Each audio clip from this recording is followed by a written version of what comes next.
Hello friends, आज की इस वीडियो में हम लोग पढ़ने वाले हैं neural regulation of respiratory system. तो जो हमारा रेस्पिरेटरी सिस्टम होता है उसका एक न्यूरल रेगुलेशन होता है, केमिकल रेगुलेशन होता है। आज के इस वीडियो में हम लोग न्यूरल रेगुलेशन देखेंगे।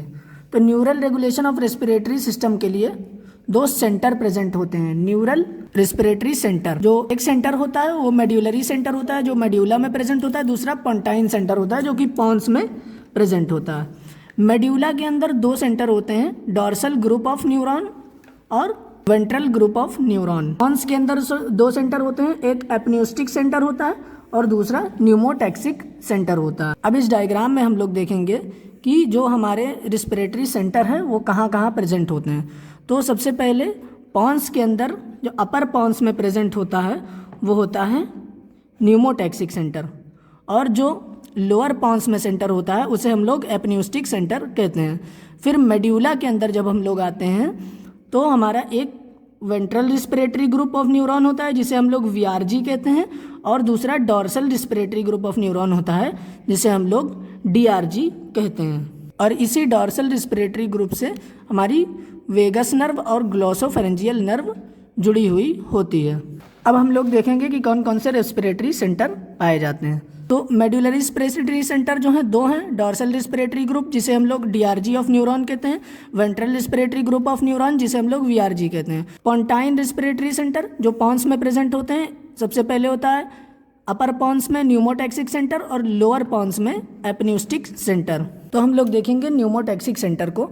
न्यूमोटैक्सिक सेंटर की अगर लोकेशन देखें तो ये बाइलेटरली लोकेटेड होता है अपर पॉन्स में न्यूक्लियस पैराब्रेकियालिस के अंदर। अगर इसका फंक्शन देखें हम लोग तो जो हमारा न्यूमोटैक्सिक सेंटर होता है ये इंस्पिरेशन को शॉर्टेंस करता है, प्रो एपन्यूस्टिक सेंटर, यानी ये इंस्पिरेशन को शॉर्ट करता है, इंस्पिरेशन को इनहिबिट करता है, और स्विच ऑफ करता है डीआरजी को, dorsal respiratory group. Dorsal respiratory group जो है ये इंस्पिरेशन करवाता है, तो ये जो न्यूमोटैक्सिक सेंटर होता है ये इसको स्विच ऑफ करता है। जो न्यूमोटैक्सिक सेंटर होता है जब इसे स्विच ऑफ करता है तो उससे क्या होता है कि रिस्पिरेटरी रेट जो होता है वो इंक्रीज कर जाता है और जो रिस्पायरेशन का डेप्थ होता है वो डिक्रीज कर जाता है। फिर आता है एपन्यूस्टिक सेंटर। एपन्यूस्टिक सेंटर की अगर लोकेशन हम लोग देखें तो ये बाइलेटरली प्रेजेंट होता है lower part of the pons में, जैसा कि हमने डायग्राम में देखा था। इसका फंक्शन क्या है, ये स्विच ऑफ डीआरजी को प्रिवेंट करता है, यानी जो न्यूमोटैक्सिक सेंटर था वो स्विच ऑफ करवाता dorsal respiratory group of neuron को, और ये dorsal respiratory group of neuron के स्विच ऑफ होने से रोकता है। तो इसका फंक्शन क्या है कि ये टाइडल वॉल्यूम को इंक्रीज कर देता है। टाइडल वॉल्यूम क्या है, जो हम लोग नॉर्मल इंस्पिरेशन करते हैं तो हमारे लंग्स के अंदर जो वॉल्यूम होता है, यानी जितनी एयर हमारे लंग्स के अंदर प्रेजेंट होती है वो टाइडल वॉल्यूम होता है। तो ये टाइडल वॉल्यूम को इंक्रीज कर देता है और इंस्पिरेशन की ड्यूरेशन को भी इंक्रीज कर देता है। उसकी वजह से क्या होता है, इंस्पिरेटरी इफर्ट जो होता है वो डीपर हो जाता है और प्रोलॉन्ग हो जाता है, यानी इंस्पिरेशन प्रोलॉन्ग हो जाता है। इसे हम लोग एपन्यूसिस कहते हैं। फिर आता है डीआरजी यानी dorsal respiratory group of neuron. Dorsal respiratory group of neuron जो है ये लोकेटेड होता है न्यूक्लियस ऑफ ट्रैक्टस सोलिटोरियस के अंदर, जो कि मेड्यूला में पाया जाता है। तो इसका फंक्शन क्या है, ये स्पॉन्टेनियस रिदमिक डिस्चार्ज करता है इम्पल्स का। उस इम्पल्स के कारण क्या होता है, इंस्पिरेशन होता है। तो जो ये इम्पल्स का डिस्चार्ज करता है उसे हम लोग कहते हैं इंस्पिरेटरी रैंप सिग्नल। तो जो इंस्पिरेटरी रैंप सिग्नल है ये इंस्पिरेशन करवाती हैं। तो dorsal respiratory group of neuron का जो मेन फंक्शन है ये इंस्पिरेशन करवाना है। फिर आता है ventral respiratory group of neuron.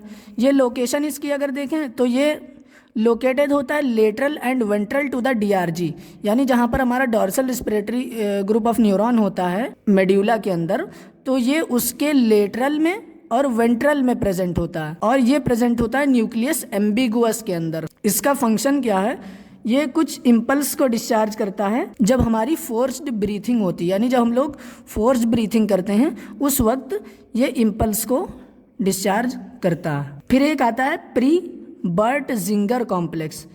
इसकी लोकेशन अगर देखें तो ये लोकेटेड होता है on either side of the medulla between the nucleus ambiguous and lateral reticular nucleus, यानी लेटरल रेटिकुलर न्यूक्लियस और न्यूक्लियस एम्बिगुअस के बीच में मेड्यूला के दोनों साइड पर प्रेजेंट होता है। इसका फंक्शन क्या है कि ये रेस्पिरेटरी रिदम का इनिशिएशन करवाता है। अब हम लोग कुछ एक्सपेरिमेंटल एविडेंस को देखेंगे। तो अगर कंप्लीट ट्रांजैक्शन हो गया ब्रेन स्टेम का अबव पॉन्स, यानी पॉन्स के ऊपर से अगर हम लोग ब्रेन स्टेम को कम्प्लीटली कट कर देते हैं तो उससे क्या होता है कि ब्रीदिंग जो है कंटिन्यू होती है, ब्रीदिंग पर कोई इफेक्ट नहीं पड़ता। अगर कंप्लीट ट्रांजैक्शन करें ब्रेन स्टेम का मेड्यूला के नीचे से बिलो मेड्यूला तो ब्रीदिंग जो है वो स्टॉप हो जाती है, यानी अपर पॉन्स से लेकर मेड्यूला के लोअर पार्ट तक के जो हमारा रेस्पिरेटरी सेंटर प्रेजेंट होते हैं। तो अगर अपर पॉन्स से हम लोग काटें तो ब्रीदिंग पर कोई इफेक्ट नहीं पड़ेगा, लेकिन अगर लोअर पॉन्स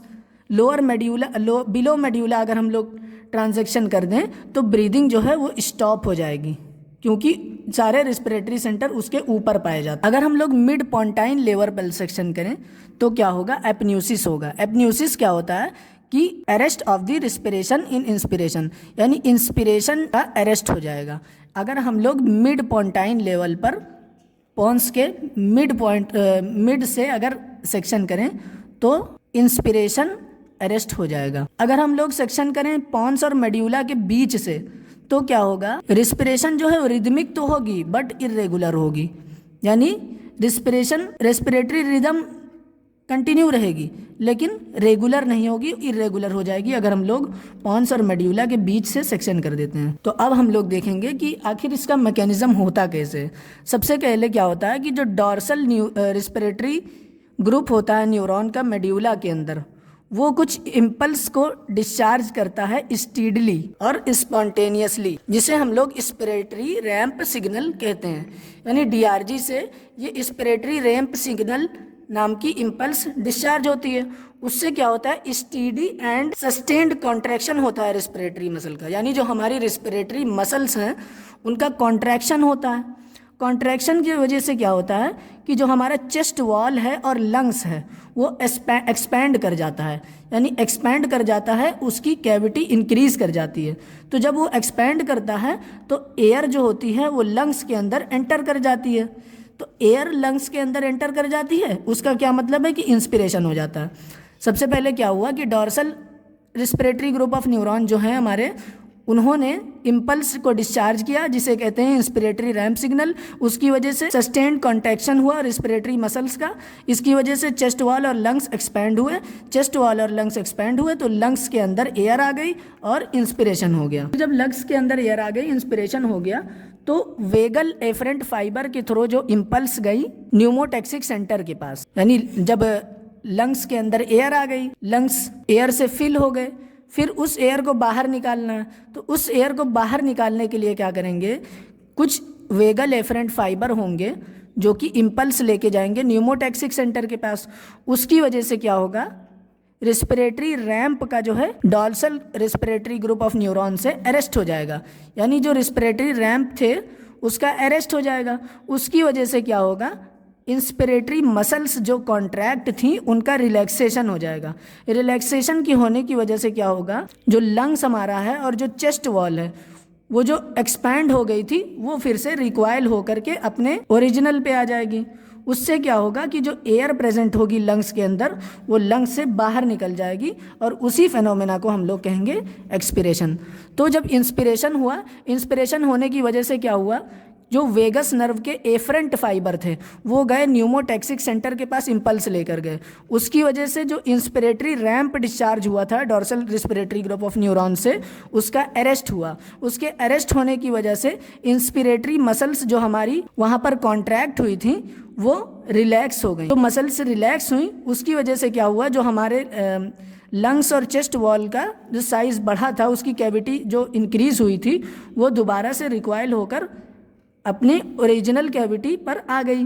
उसकी वजह से जब वो अपने ओरिजिनल पर आ गई तो एयर जो हमारी लंग्स के अंदर थी वो बाहर निकल गई और उसी को हम लोग एक्सपिरेशन कहते हैं। तो ये था पूरा मैकेनिज्म इंस्पिरेशन और एक्सपिरेशन का। अब हम लोग देखेंगे इनर्वेशन बिटवीन रेस्पिरेटरी सेंटर। तो रेस्पिरेटरी सेंटर में इनर्वेशन कैसे होता है? सबसे पहले इसमें 3 चीज़ें आती हैं, एक अपर पॉन्स, लोअर पॉन्स और मेड्यूला। अपर पॉन्स में प्रेजेंट होता है हमारा न्यूमोटैक्सिक सेंटर, जो कि इनहिबिट करता है एपन्यूस्टिक सेंटर को। तो न्यूमोटैक्सिक सेंटर जो होता है ये इंस्पिरेशन को इनहिबिट करता है, और जो एपन्यूस्टिक सेंटर होता है ये इंस्पिरेशन करवाता है। तो जो न्यूमोटैक्सिक सेंटर है ये इंस्पिरेशन को इनहिबिट करता है, ताकि एपन्यूस्टिक सेंटर को इनहिबिट करता है ताकि इंस्पिरेशन ना होने पाए। जो एपन्यूस्टिक सेंटर है ये dorsal respiratory group of neuron, dorsal respiratory group of neuron का मेन काम है इंस्पिरेशन करवाना। तो एपन्यूस्टिक सेंटर जो होता है ये dorsal respiratory group of neuron को स्टिमुलेट करता है। फिर जो dorsal respiratory group of neuron है इससे क्या होता है, जो इंस्पिरेटरी मसल्स होती हैं उसको स्टिमुलेट करता है, उनमें कॉन्ट्रैक्शन होता है। उनमें जब कॉन्ट्रैक्शन होता है उसकी वजह से हमारे चेस्ट वॉल और लंग्स की कैविटी बढ़ती है और इंस्पिरेशन हो जाता है। फिर लंग्स से वेगस नर्व के एफरेंट फाइबर जो होते हैं वो डॉर्सल रिस्पिरेटरी न्यूरॉन्स के पास जाते हैं और उन्हें इनहिबिट करवाते हैं, क्योंकि इंस्पिरेशन हो चुका है, लंग्स के अंदर एयर भरी हुई है। फिर ये जब लंग्स के अंदर एयर भर जाती है तो ये वेगस नर्व के afferent fibre dorsal respiratory group of neuron के पास जाकर के इसको इनहिबिट करवाते हैं। इनहिबिट करवाने की वजह से तब जब ये इसको वेगस नर्व से ये dorsal respiratory group of neuron inhibit होते हैं, उसकी वजह से क्या होता है, एक्सपिरेशन इनिशिएट होता है। तो एक्सपिरेशन इनिशिएट होता है, उसमें क्या होता है कि जो इंस्पिरेटरी रैंप डिस्चार्ज यहाँ से हुआ था डॉर्सल रिस्पिरेटरी न्यूरॉन से, उसका अरेस्ट हो जाता है। उसकी वजह से जो इंस्पिरेटरी मसल हैं वो रिलैक्स हो जाती हैं। जब ये रिलैक्स होती हैं तो चेस्ट वॉल और लंग्स अपनी ओरिजिनल कैविटी पर रिकॉइल होकर के ओरिजिनल कैविटी पर आ जाते हैं और एयर जो होती है लंग्स से बाहर निकल जाती है, एक्सपिरेशन हो जाता है। तो ये था इनर्वेशन पूरे हमारे रिस्पिरेटरी सेंटर का। अब हम लोग देखेंगे कुछ फैक्टर्स हैं जो कि हमारे रिस्पिरेटरी सेंटर को इन्फ्लुएंस करते हैं। सबसे पहले आते हैं कुछ रिफ्लेक्स, उसमें आता है हेरिंग ब्रूअर्स रिफ्लेक्स, दूसरा आता है sneezing reflex, coughing reflex, swallowing reflex और स्पीच रिफ्लेक्स। हायर सेंटर से आता है सेरिब्रल कॉर्टेक्स, यानी सेरिब्रल सेंटर से, लिम्बिक सिस्टम से और हाइपोथैलेमस से। कुछ ड्रग्स होती हैं जो कि हमारे रिस्पिरेटरी सेंटर को इन्फ्लुएंस करती हैं, जैसे कि कैटेकोलामीन्स, कैफीन और एनेस्थेटिक्स। कुछ पेरिफेरल रिसेप्टर्स होते हैं हमारे शरीर में जो कि रिस्पिरेटरी सेंटर को इन्फ्लुएंस करते हैं। सबसे पहले बैरो रिसेप्टर, कीमो रिसेप्टर, जे रिसेप्टर, प्रोप्रियोसेप्टर, पेन रिसेप्टर और थर्मो रिसेप्टर्स। अब इन सब के बारे में हम लोग डिटेल में बात करेंगे। सबसे पहले हम लोग देखेंगे हायर सेंटर्स। हायर सेंटर में क्या होता है, सेरिब्रल कॉर्टेक्स से वॉलेंट्री कंट्रोल होता है रिस्पिरेशन में, यानी जब हम लोग चाहें तब इंस्पिरेशन कर सकते हैं और एक्सपिरेशन कर सकते हैं, हमारे वॉलेंट्री कंट्रोल में होता है। दूसरा आता है लिम्बिक सिस्टम में, इसमें क्या होता है, जो कंट्रोल होता है वेंटिलेटरी चेंज का ड्यूरिंग इमोशन, यानी इमोशन के वक्त जो हमारे वेंटिलेशन में चेंजेस आते हैं इस लिम्बिक सिस्टम की वजह से आते हैं। तीसरा आता है हाइपोथैलेमस। हाइपोथैलेमस क्या वजह से क्या होता है कि वॉलेंट्री चेंजेस आते हैं टेम्परेचर की वजह से, यानी जब हमारा टेम्परेचर इंक्रीज करता है तो हमारी रेस्पिरेशन भी इंक्रीज कर जाती है। उसके बाद आते हैं कुछ पेरिफेरल रिसेप्टर्स, जैसा कि stimulation of baroreceptors. Baroreceptor जब स्टिमुलेट होते हैं तो हमारी रिस्पिरेटरी सेंटर जो है वो इनहिबिट हो जाती है, यानी हमारा रिस्पिरेटरी सेंटर बैरो रिसेप्टर से इनहिबिट हो जाता है। फिर अगर कीमो रिसेप्टर का स्टिमुलेशन होता है तो रिस्पिरेटरी सेंटर भी स्टिमुलेट हो जाता है। जे रिसेप्टर्स का अगर स्टिमुलेशन होता है तो एपनिया होता है फॉलोड बाय टैकिकनिया।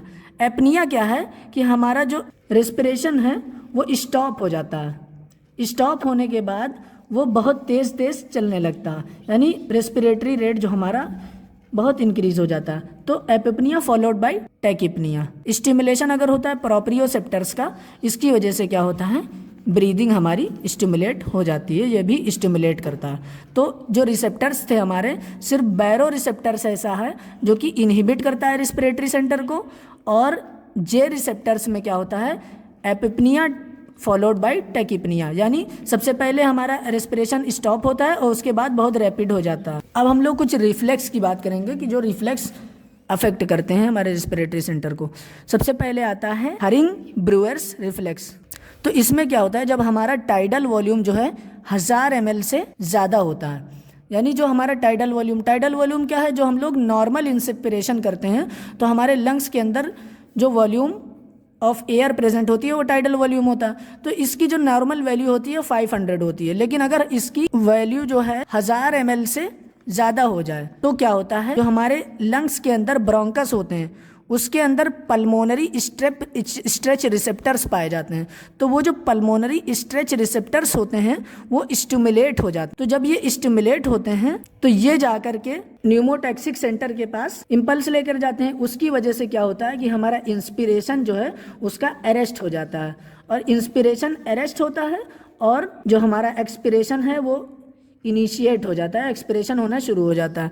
जब बहुत ज़्यादा एयर भर जाती है लंग्स के अंदर तो ये स्ट्रेच रिसेप्टर्स जो हैं ये सिग्नल लेकर के जाते हैं न्यूमोटैक्सिक सेंटर के पास। न्यूमोटैक्सिक सेंटर जो है इंस्पिरेशन को अरेस्ट कर देता है और इनिशिएट कर देता है एक्सपिरेशन को, जैसा कि हम लोग मैकेनिज्म में पढ़ चुके हैं। इसकी वजह से क्या होता है, जो हमारा रिस्पिरेटरी रेट है ये इंक्रीज कर जाता है। दूसरा आता है स्नीजिंग रिफ्लेक्स।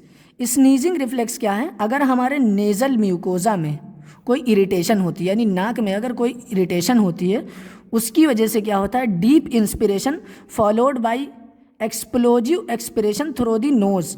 यानी डीप इंस्पिरेशन होगा, सब जैसे हमें छींक आने वाली होती है तो क्या होता है, अगर हमारे नाक वाले हिस्से में नेजल म्यूकोजा में अगर कोई इरिटेशन हो रही है उसकी वजह से सबसे पहले क्या होता है कि हमें डीप इंस्पिरेशन होती है।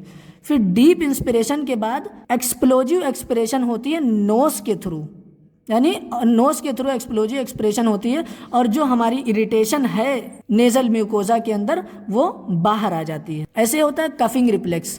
कफिंग रिफ्लेक्स में क्या होता है, ट्रेकियो ब्रोंकियल म्यूकोजा के अंदर अगर कोई इरिटेशन होती है, यानी ट्रेकिया से लेकर ब्रोंकस के म्यूकोजा में अगर कोई इरिटेशन होती है उसकी वजह से क्या होता है, डीप इंस्पिरेशन होता है। खांसी वाले टाइम पर क्या होता है कि डीप इंस्पिरेशन होता है, उसके बाद एक्सप्लोजिव एक्सपिरेशन होता है, यानी चीज़ों को बाहर निकालता हुआ एक्सपिरेशन होता है माउथ के थ्रू। तो जब भी हमें छींक आती है तो वो नोज से आती है, लेकिन अगर हमें खांसी आ रही है तो माउथ के थ्रू एक्सप्लोजिव एक्सपिरेशन होगा और जो अंदर की इरिटेंट्स हैं उसे वो बाहर निकाल देता है। तीसरा आता है स्वेलोइंग रिफ्लेक्स। स्वेलोइंग का मतलब क्या होता है कि खाने को निगलना। तो जब भी हम लोग स्वेलोइंग करते हैं या खाने को निगलते हैं उस वक्त क्या होता है कि हमारा रेस्पिरेशन स्टॉप हो जाता है। इसे हम लोग डीग्लूटिशन एपनिया कहते हैं, यानी रेस्पिरेशन का स्टॉप हो जाना डीग्लूटिशन करते वक्त। चौथा क्या है कि कुछ ड्रग्स होती हैं जो कि रेस्पिरेशन को इफेक्ट करती हैं। सबसे पहले क्या होता है, कैटेकोलामिन्स, कैफीन, निकोटीन और निकोटीनामाइड। ये ड्रग्स जो हैं रेस्पिरेशन को इनिशिएट करती हैं, और जो एनेस्थेटिक्स एजेंट होते हैं या सेडेटिव्स होते हैं ये इनहिबिट करते हैं रेस्पिरेशन को और वेंटिलेशन को कम कर देते हैं। तो ये था पूरा हमारा न्यूरल रेगुलेशन ऑफ रेस्पिरेशन। अब नेक्स्ट वीडियो में हम लोग केमिकल रेगुलेशन ऑफ रेस्पिरेशन की बात करेंगे। Thank you.